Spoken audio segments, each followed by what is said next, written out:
এই চিন্তায় বাসু হালদার এমনই উতলা হয়ে উঠল যে নিজেকে আর সামলাতে পারল না। সে মুখটা এগিয়ে এনে মেয়েটির ঠান্ডা রক্তহীন ঠোঁটে নিজের ঠোঁট রাখল। আর ঠিক তখনই মৃত মেয়েটি ফিস ফিস করে বলে উঠল,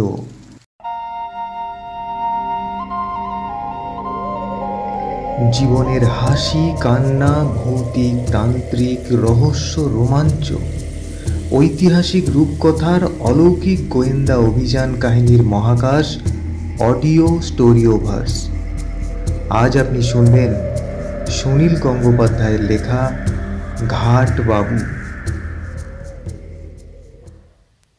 অনেকক্ষণ ধরেই বৃষ্টি পড়ছে। ঝমঝমে বৃষ্টির শব্দ শুনতে শুনতে নেশা লেগে যায়। রাত কটা বাজে তার ঠিক নেই। বাসু হালদারের ঘুম ভেঙে যাচ্ছে বারবার। একটা অস্বস্তি হচ্ছে কিরকম। দরজার বাইরে দুটো কুকুর এসে গুটি সুটি হয়ে শুয়ে কুঁই কুঁই শব্দ করছে। বাসু হালদার চেঁচিয়ে উঠল, এই এই যা যা যা। যদিও সে ভালো করেই জানে কুকুর দুটো এই সামান্য ধমক শুনে মোটেও যাবে না। আর এই বৃষ্টির মধ্যে যাবেই বা কোথায়। বাসু হালদার জানলা দিয়ে আকাশের দিকে তাকালো একবার। বৃষ্টি থামবার কোনো লক্ষণ নেই। আজ আর কেউ আসবে বলে মনে হয় না। বাসু হালদার আজ সন্ধ্যের মুখেই বাড়ি চলে যাবে ভেবেছিল। সেই সময়ই মুখিয়া ডোমটা এক ছিলিম গাঁজা সেজে এনে বলেছিল, একটু পেশাব করে দেবেন নাকি বড় বাবু? মুখিয়ার মুখে বড়বাবু ডাকটা বড় মধুর লাগে। এই দুনিয়ায় বাসু হালদারকে খাতির করে না কেউ, শুধু মুখিয়াই তাকে ওই নামে ডাকে। মুখিয়াটাও যেন কোথায় চলে গিয়েছে। এই সময় আর এক ছিলেম গাঁজা পেলে মন্দ হতো না। বাসু হালদার এই মফস্বল শহরের ঘাট বাবু। তার কাজ হচ্ছে কেউ মরা নিয়ে এলে ডাক্তারের সার্টিফিকেট আছে কিনা দেখে নেওয়া আর মিউনিসিপ্যালিটির 2টি টাকা ফি আদায় করা। একটা পা ল্যাংড়া, জীবনে আর কোনো চাকরি জুটত না। অনেক বছর আগে রসরাজ গুহ যখন এখানকার চেয়ারম্যান ছিলেন, তখন তিনি দয়া করে বাসুকে এই কাজটা জোগাড় করে দিয়েছিলেন। সেই থেকে বাসু হালদারকে সারা দিন রাত শ্মশান ঘরের ছোট্ট অফিস ঘরটাতেই পড়ে থাকতে হয়। একটা পেট চলে যায়। এরকম বৃষ্টি বাদলার দিনে বাসু হালদার বাড়ি চলে গেলে কোনো ক্ষতি ছিল না।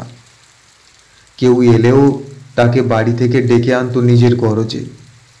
কিন্তু মিউনিসিপ্যালিটির বর্তমান চেয়ারম্যান পঞ্চানন দাস সরকারের মায়ের এখন তখন অবস্থা, যে কোনো সময় টেসে যেতে পারে। ওরা বাড়ির মরাকে বাসি করে না। যদি এই মাঝরাত্রিরেও এসে হাজির হয়, আর তখন যদি বাসু হালদারকে না পায়। বাসু হালদার একটা বিড়ি ধরালো। চেয়ার টেবিলে বসে ঘুমোলে দোষ নেই, কিন্তু ঘুম যে আসছে না। বৃষ্টির শব্দের সঙ্গে সঙ্গে মাঝে মাঝে কুকুরের ডাক। ইস, যদি মুখিয়াটাও থাকতো এ সময়। হঠাৎ অস্পষ্টভাবে মানুষজনের আওয়াজ শোনা গেল। বলহরি হরি বল এই হাঁক দিচ্ছে।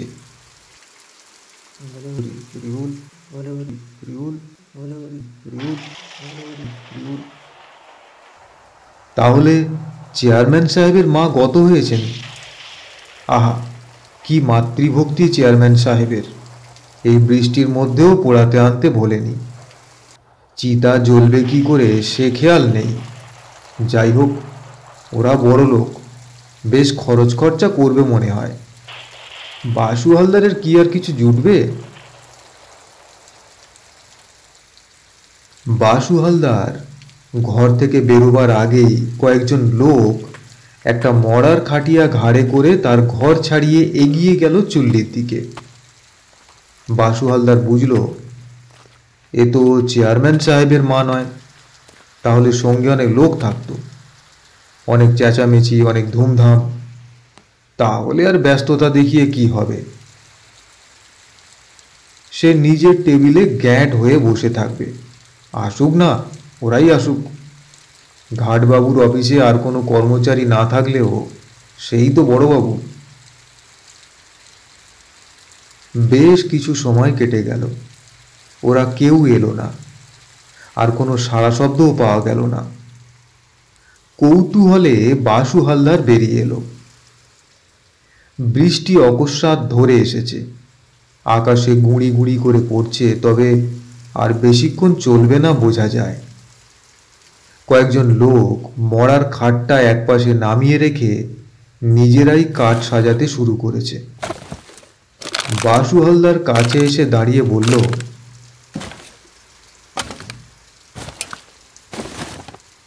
এই কি ব্যাপার? লোকগুলো একটু চমকে উঠল। তাদের মধ্যে একজন এগিয়ে এসে বলল, এগে এই ডমটম কাউকে দেখছি না, তাই আমরা নিজেরাই ব্যবস্থা করে নিচ্ছি।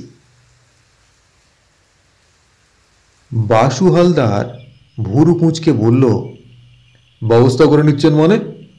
মরা রেজিস্ট্রি করতে হবে না? আগে মরার রেজিস্ট্রি, সে আবার কি? বাহ, যে কোনো মরা এনেই আপনারা পুড়িয়ে ফেলবেন? এ কি বেয়ারিস কারবার নাকি? লোকটা এক মুহূর্ত চিন্তা করে বলল, আগে ঠিক আছে, তা রেজিস্ট্রি করে নিন। তা ক টাকা লাগবে?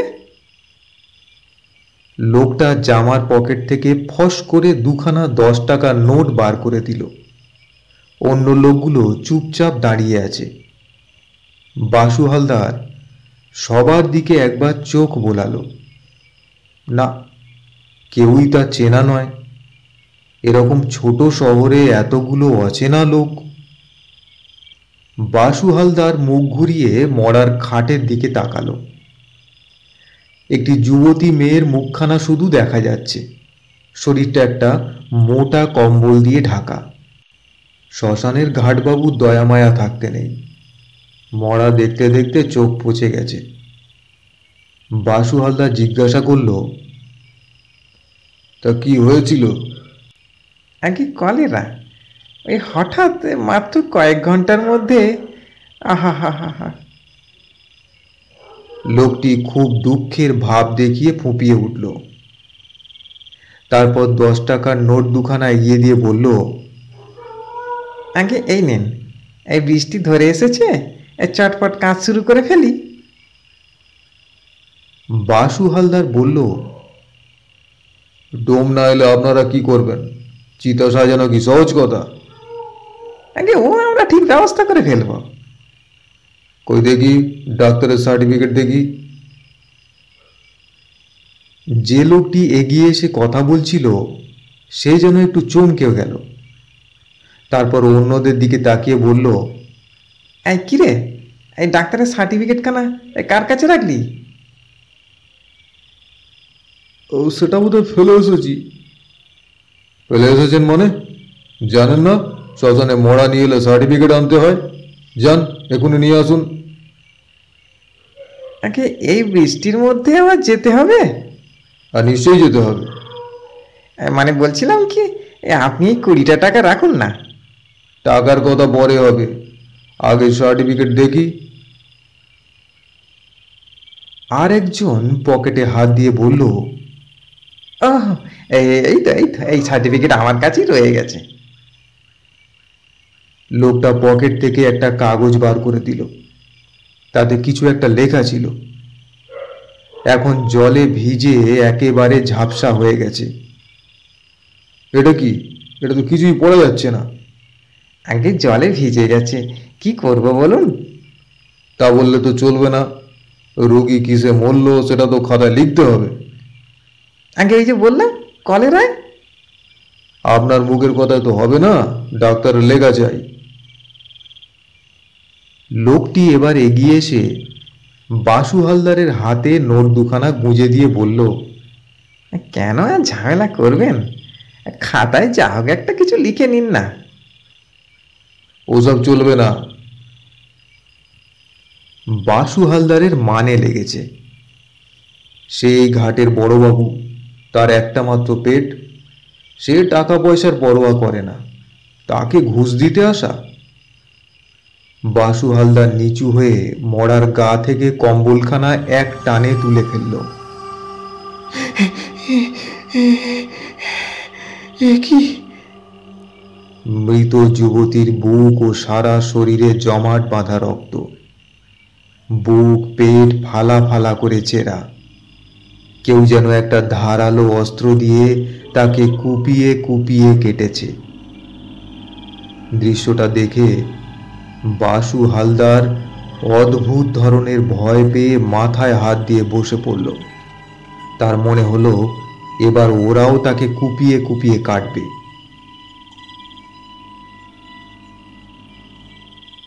একটু অপেক্ষা করে বাসু হালদার দেখল কেউ তাকে মারছে না।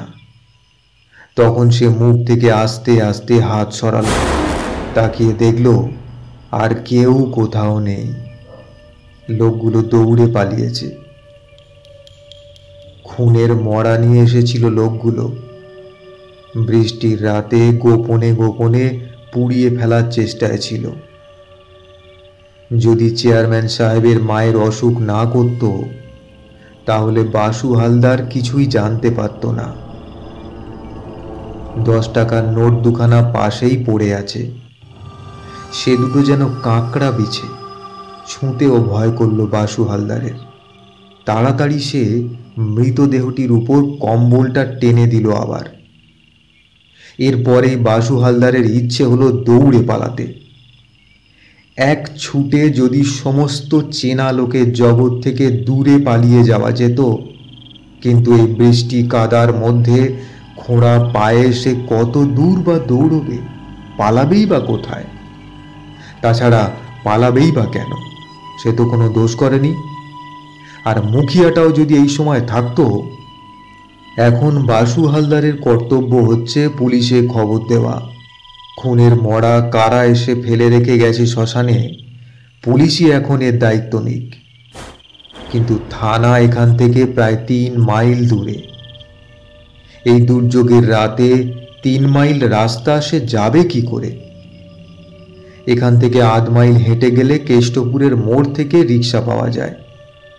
তবে এত রাত্রে সেখানে কোনো রিক্সাওয়ালা বসে থাকবে না। কি যে করা যায়? ভয় ও ভাবনায় বাসু হালদার ঠক ঠক করে কাঁপতে লাগলো। বাসু হালদারের ঘোর ভাঙল একটা কুকুরের কুঁই কুঁই শব্দে। কুকুরটি মৃতদেহটির কাছে এসে গন্ধ শুঁকছে। বাসু হালদার আবার ধাতস্থ হয়ে কুকুরটাকে তাড়া দিল। এই এই হুস হুস হুস। কুকুরটা যদি আবার মরাটাকে টেনে নিয়ে যায়, তাহলেই কেলেঙ্কারি। কুকুরটাকে একটা চেলা কাঠ তুলে ছুঁড়ে মারতে, তবে সেটা একটু দূরে গেল। শ্মশানে বাসু হালদার বহু রাত একা কাটিয়েছে, কিন্তু কোনো দিন তার এমন ভয় হয়নি। মৃতদেহটির দিকে আর একবার তাকালো। শুধু মুখখানা দেখে কিছুই বোঝা যায় না। ফুটফুটে একটি যুবতীর মুখ, যেন একবার ডাকলে এখনই জেগে উঠবে। এখন তো এই মরা ফেলে পুলিশ ডাকতে যাওয়ার আর প্রশ্নই ওঠে না। কুকুরে যদি মরা টেনে নিয়ে যায়, তাহলে আবার সে কোন ফ্যাসাদে পড়বে কে জানে। যে লোকগুলো মৃতদেহটি এনেছিল তারা সবাই অচেনা। বাসু হালদার পুলিশকে তাদের হদিশ কিছুই দিতে পারবে না। অন্য কোনো জায়গা থেকে তারা এই খুনের মরা নিয়ে এসেছে। বাসু হালদার আর দাঁড়াতে পারছে না। আস্তে আস্তে বসে পড়ল মরাটার খাটিয়ার পাশে।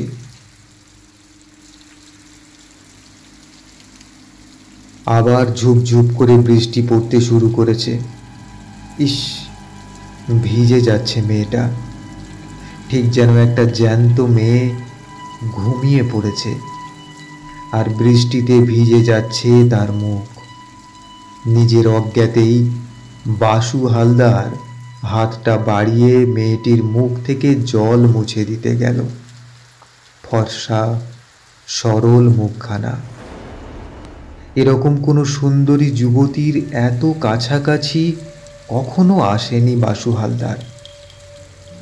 যদি জীবিত থাকতো মেয়েটি, তাহলে তার গালে এরকম হাত দিলে সে রেগে চেঁচিয়ে উঠত না? আহা, সত্যি যদি তাই হয়, বাসু হালদারের ওপর রাগ করার জন্যেই মেয়েটি যদি বেঁচে ওঠে, সে যত ইচ্ছে রাগ করুক, তবু বেঁচে উঠুক। এরকম একটা সুন্দর মেয়েকে কোনো পাষণ্ড খুন করল? বাসু হালদার মেয়েটির গালে আবার হাত রাখল।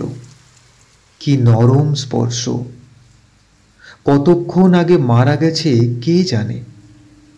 এত বৃষ্টিতে ভিজেছে, তবু তার গাটা তো সেরকম ঠান্ডা নয়, যেন বেঁচে আছে।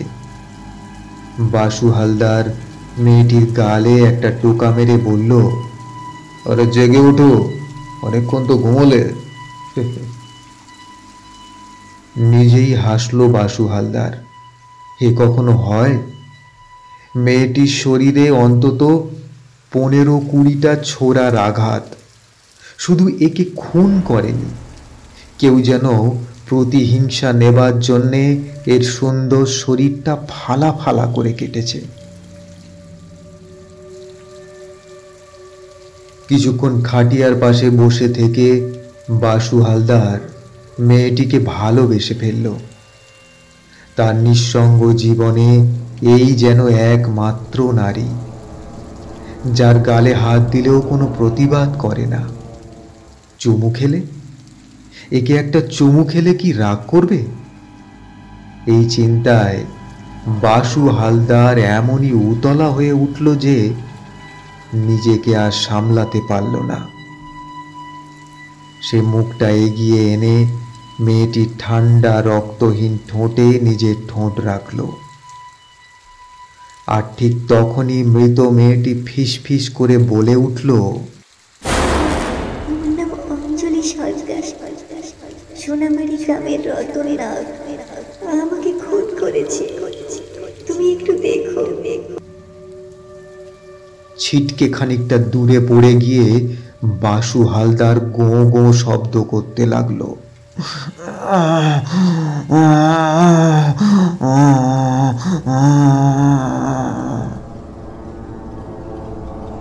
অজ্ঞান হয়ে গেল অবিলম্বে। পরের দিন বাসু হালদারের জ্ঞান ফিরেছিল দুপুরবেলা। সে অনবরত চিৎকার করছিল, রতন নাগ, রতন নাগ, সোনাবাড়ি রতন নাগ, রতন নাগ, রতন নাগ, রতন নাগ। পুলিশ রতন নাগকে গ্রেপ্তার করে তাকে দিয়ে স্বীকারোক্তি আদায় করাবার পর বাসু হালদার সম্পূর্ণ সুস্থ হয়।